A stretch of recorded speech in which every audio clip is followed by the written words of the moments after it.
ఎలక్ట్రాన్లను కోల్పోవడం లేదా గ్రహించడం ద్వారా ఏర్పడే విద్యుతావేశ కణాలని అయాన్స్ అంటారు. ఇందులో ఉండే యాటమ్స్ సంఖ్యను బట్టి వీటిని 3 ముఖ్య రకాలుగా వర్గీకరించవచ్చు. 1. Mono atomic ions. కేవలం ఒకే ఒక్క పరమాణువుతో ఏర్పడే అయాన్లు, formed from a single atom. ఇందులో ధనావేశమున్న క్యాటయాన్లు, రుణావేశమున్న యానాయాన్లు ఉంటాయి. Text book examples: Ne+ sodium, K+ potassium, Cl- chloride మరియు O2- oxide. 2. Diatomic ions.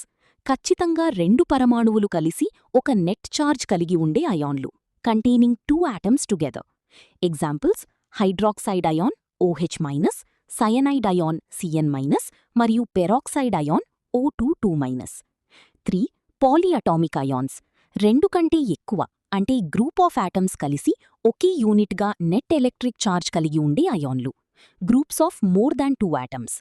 Examples: ammonium NH4+, nitrate NO3-, sulphate SO4+, మరియు కార్బోనేట్ CO3+. రసాయన చర్యల్లో ఈ పాలిఅటామిక్ అయాన్లన్నీ ఒకే సింగిల్ యూనిట్గా ప్రవర్తిస్తాయి, బిహేవ్ యాజ్ సింగిల్ యూనిట్స్.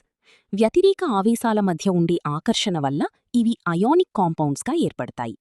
మన నిత్యజీవితంలో వాడే బ్యాటరీస్, వాటర్ ప్యూరిఫికేషన్, మరియు మన నాడీ వ్యవస్థ ప్రసారాలకి, హ్యూమన్ నర్వస్ సిస్టమ్, ఈ అయాన్లు ఎంతో మూలాధారం.